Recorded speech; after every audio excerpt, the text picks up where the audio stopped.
Hello everyone, welcome back to my channel and welcome back for another edition of Health Class. Sa third to the last video ko ay napag-usapan natin ang sakit ni Kris Aquino na isang autoimmune disease.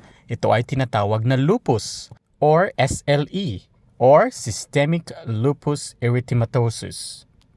Today, pag-uusapan naman natin ng isa pang sakit ni Kris Aquino. As you know, recently it was reported that Kris is suffering from 5 autoimmune diseases or conditions. Napag-usapan na natin ang lupus, ngayon naman ay pag-uusapan natin ang Churg-Strauss syndrome or EGPA, which means Eosinophilic Granulomatosis with Polyangiitis. This topic will be very interesting, but I'll make it brief, short, and direct, but still informative for all of you. Kaya, please keep on watching.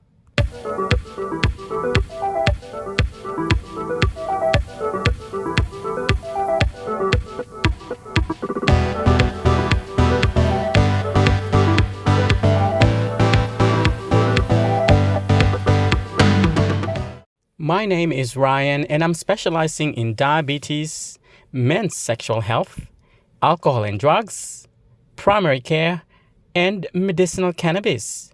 We will be talking another disease of Miss Kris Aquino. It is also an autoimmune disease, kagaya ng isa pa niyang disease na na-discuss na natin na isa ding autoimmune disease. Ito ay ang lupus. Ngayon naman, pag-uusapan pa natin ang isa pa niyang autoimmune disease. Ito ay tinatawag na Churg-Strauss syndrome or tinatawag din na Eosinophilic Granulomatosis with Polyangiitis or EGPA. And as you know, as per the news, si Miss Kris Aquino ay may sakit na hindi lamang isa o dalawa na autoimmune diseases, kundi 5. Ang Churg-Strauss syndrome or EGPA is a very rare disorder. May affect multiple organs, especially the lungs. Ang sakit na ito ay very rare or hindi siya common at naaapektuhan nito ang iba pang body organs, especially ang ating mga baga. The disease is characterized by abnormal clustering of white blood cells in the blood and tissues or what we call in medical term hyper-eosinophilia. Mag-review nga tayo. Alam niyo pa ba kung ano ang white blood cells? Ang white blood cells ay tinatawag din na soldier cells ng ating katawan kasi sila ang lumalaban kung merong infection. At ang eosinophils naman ay makikita sa white blood cells. Sa Churg-Strauss syndrome, ang hyper-eosinophilia or clustering of white blood cells means dumadami ang kanilang bilang abnormally. Hindi na normal ang kanilang bilang, ang pagtaas ng bilang ng white blood cells or ng eosinophils sa dugo. Kaya tinatawag ito na hyper-eosinophilia. Ang isa pang characteristic ng Churg-Strauss syndrome ay blood vessels inflammation. Blood vessels is a medical term for veins. At ang isa pang characteristic ng Churg-Strauss syndrome are inflamed nodular lesions na tinatawag natin in medical term granulomatosis. At dahil sa autoimmune disease ang sakit na ito, walang exact known cause kung bakit nagkakaroon ang isang tao ng ganitong sakit. At na-discuss na natin before kung ano ang autoimmune disease. Ang autoimmune disease is the type of disease that attacks the body's own immune system without any cause at all. Ang common signs and symptoms ng sakit na ito ay asthma-like symptoms, pag-uubo, wheezing sa lungs, shortness of breath, hay fever or rhinitis, at sinusitis. May 3 common phases ang sakit na ito. Ito ay tinatawag na prodromal phase or allergic phase, eosinophilic phase, at vasculitis phase. Ang prodromal or allergic phase ay yun na yung ang isang taong nakakaramdam ng mga initial symptoms na nabanggit ko kanina. Ito ay ang pag-uubo, wheezing, shortness of breath, hay fever or rhinitis, at sinusitis. Ang eosinophilic phase naman ay nagkakaroon ng accumulation of eosinophils in the tissues. Ito na yung tinatawag ko kanina na hypereosinophilia. Tumataas ang bilang ng white blood cells or eosinophils sa dugo. Nagkakaroon ng increased eosinophils in the lungs, gastrointestinal tract, at sa skin. At again, gaya ng sinabi ko kanina, eosinophils is a type of white blood cell that fights infection or allergies. Pag mataas ang bilang nito sa dugo, ito ay abnormal. Ito ay tinatawag na hypereosinophilia na isang characteristic ng Churg-Strauss syndrome. At ang last phase na tinatawag na vasculitic phase ay nagkakaroon ng widespread inflammation of blood vessels or veins. It becomes chronic. It may cause narrowing of veins, resulting in blockage of blood flow, slowing of blood circulation.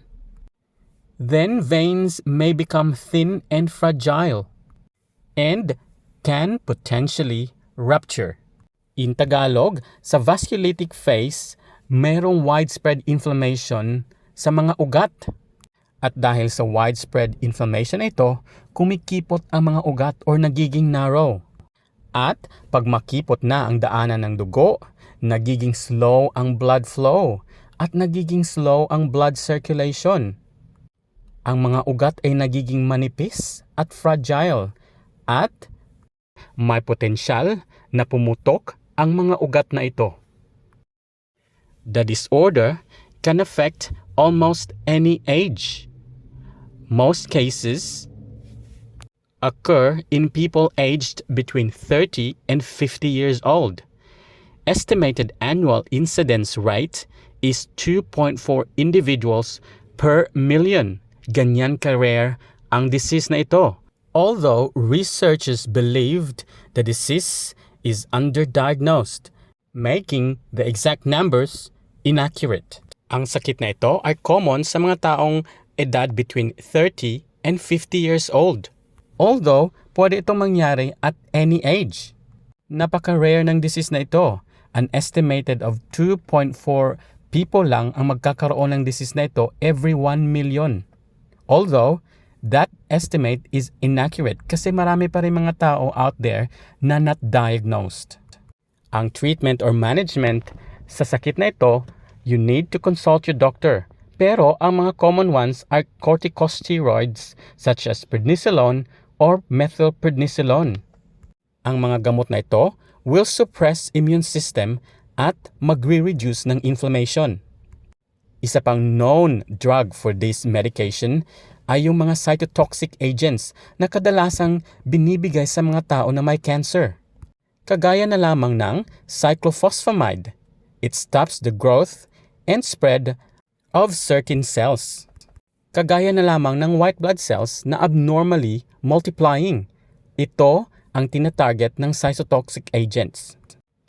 Ang ilan pang mga signs and symptoms in addition sa mga nabanggit ko kanina ay fatigue or tiredness, fever, reduced appetite, weight loss, rashes, muscle and joint pain, at increased nasal discomfort. Para naman ma-diagnose ang isang tao sa sakit na ito, kailangan ng proper at thorough medical history taking. Kagaya na lamang kung may history of asthma or allergies ang isang tao. Blood test din ay kinakailangan.